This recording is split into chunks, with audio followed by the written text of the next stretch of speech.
Hello everyone, my name is Adam Twist, and today we're going to be talking about Piccolo, everyone's favorite Namekian getting shafted since the Android saga.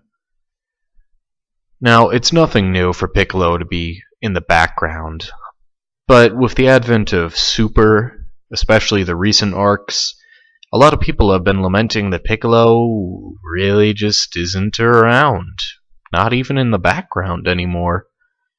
You know, at least in Z, all of the Z fighters hung out behind Goku and slightly less behind Vegeta, and posed dramatically and got sweat drops and things like that and offered commentary.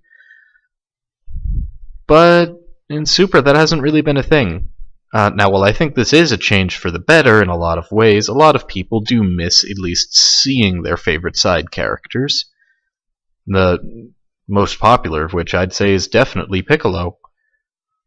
Now, I'm here to tell you how Piccolo could be relevant in terms of power and fighting in modern Dragon Ball Super, and how a slight retcon to his actions during the training sections, the several years of training in between arcs during Z, could make him relevant again.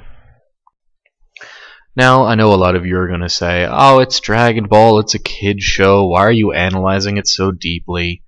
And to you I say, that's a fair point, but I want to talk about this, and if you don't want to hear me talk about it, then leave. Now, let's get into the meat of the subject matter. Now, a lot of people don't know that Piccolo, the one that most people know, is actually really called Piccolo Jr. He is the offspring of King Piccolo, a main villain from Dragon Ball Original. Now, Piccolo Jr., the one we're all familiar with, is actually a sort of direct clone, in a way, of King Piccolo.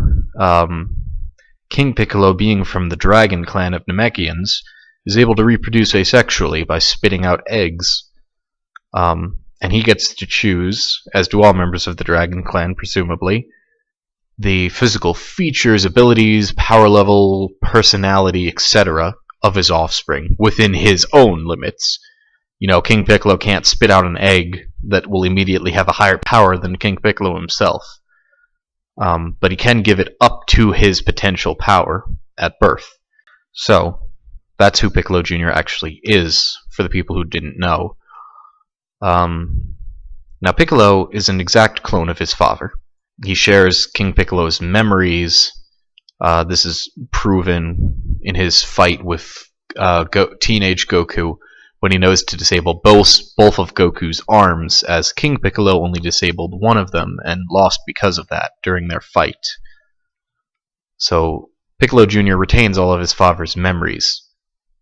Presumably, he also retains all of his father's abilities, including the ability to reproduce asexually. Even if this wasn't true initially, it probably should have become true after he fused with Kami, who is more affiliated with the magical side of the Dragon clan and Namekians in general than King Piccolo even was. Now, here's where things get interesting. We don't know why Piccolo doesn't have kids throughout Z. I think it has something to do with he just probably doesn't like the idea of it. It may also have to do with the Dragon Clan tradition that only the eldest guru in the society is allowed to have offspring. But after fusing with Kami, that's definitely Piccolo. You know, Dende may be the guardian of Earth, but he's definitely not the oldest Namekian there. So at that point, at least, Piccolo could definitely have kids if he wanted. But Piccolo also is not really one to abide by the rules of his society. He fuses with Nail, which Nail says would be considered taboo by Guru if he were still alive. So clearly, Piccolo doesn't really give much of a damn about Namekian societal rules if he's perfectly willing to fuse with Nail, and then later with Kami as well.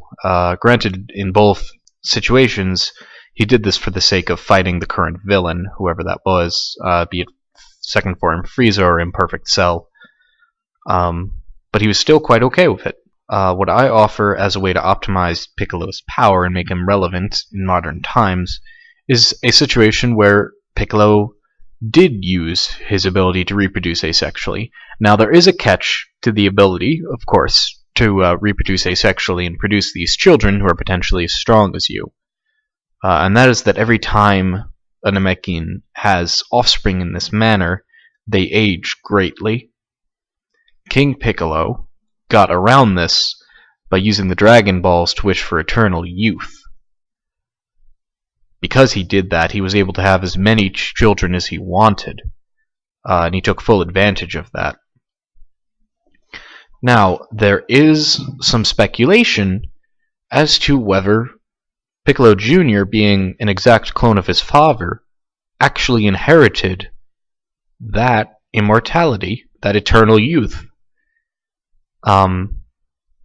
And we don't actually see Piccolo age throughout the series. Now, that's true of pretty much every character except Bulma and Chi-Chi and, the kids until they become adults. And it's very possible that Namekians don't visibly age until they have children. So it's kind of iffy to take Piccolo not visibly aging as evidence for him having eternal youth. But I do think that he did inherit that from his father. Even if he didn't inherit it from King Piccolo, it would not be very difficult for Piccolo to go around and say, "Hey, guys, can we use the Dragon Balls to give me eternal youth so I can do a thing?" I really doubt that the Z-Fighters would say no to him. They don't seem to really have that many wishes to use, even during the big arcs when there's nothing going on and they have several years to do nothing but train. They don't really use the Dragon Balls for that much, they kind of just let them hang out.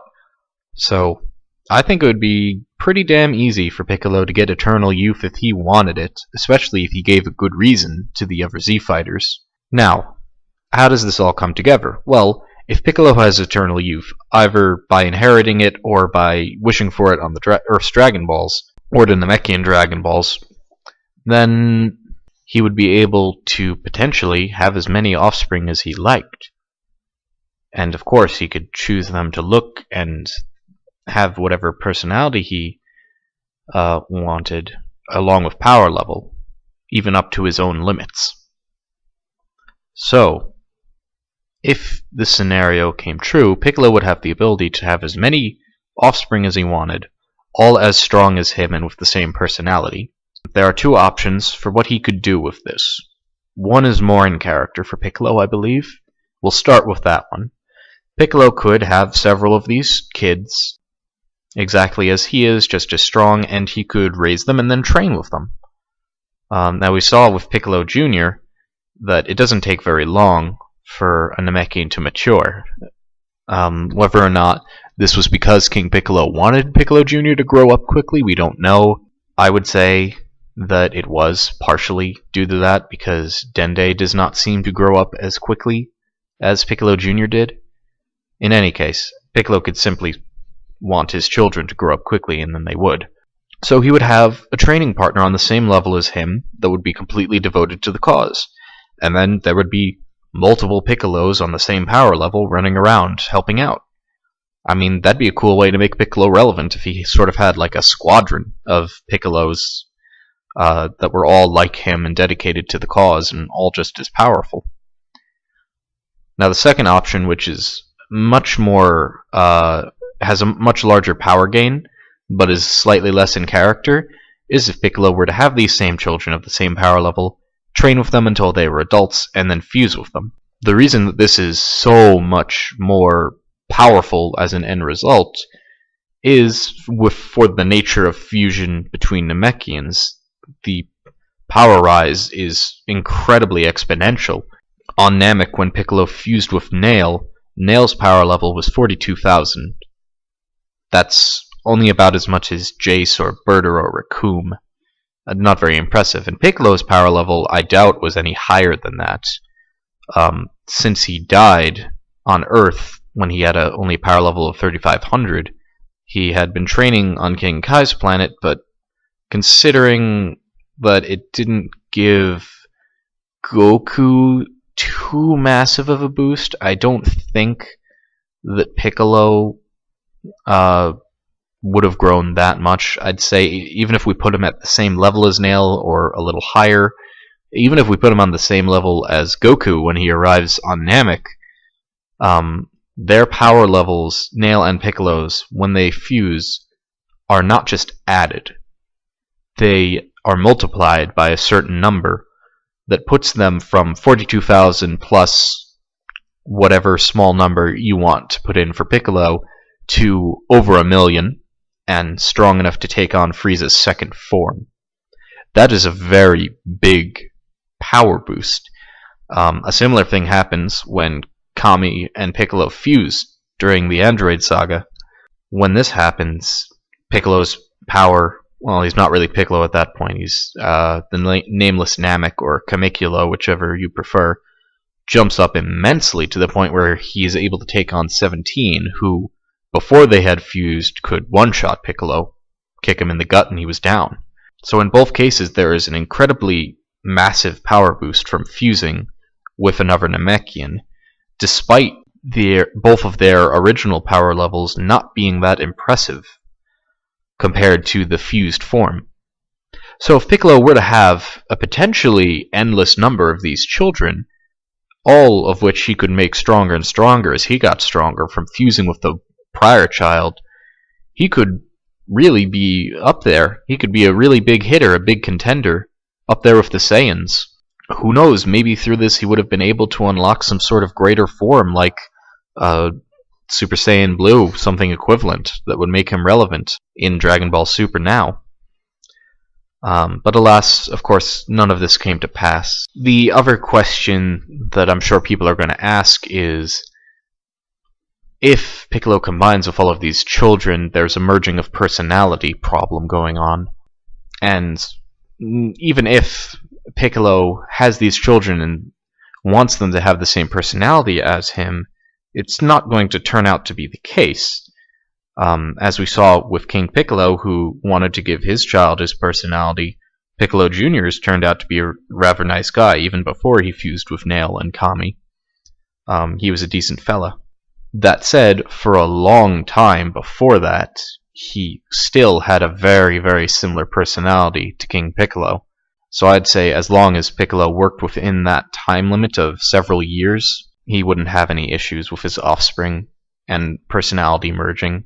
So, yeah, that's my 2 cents on how Piccolo could become relevant in modern Super. Please leave a like and subscribe if you enjoyed.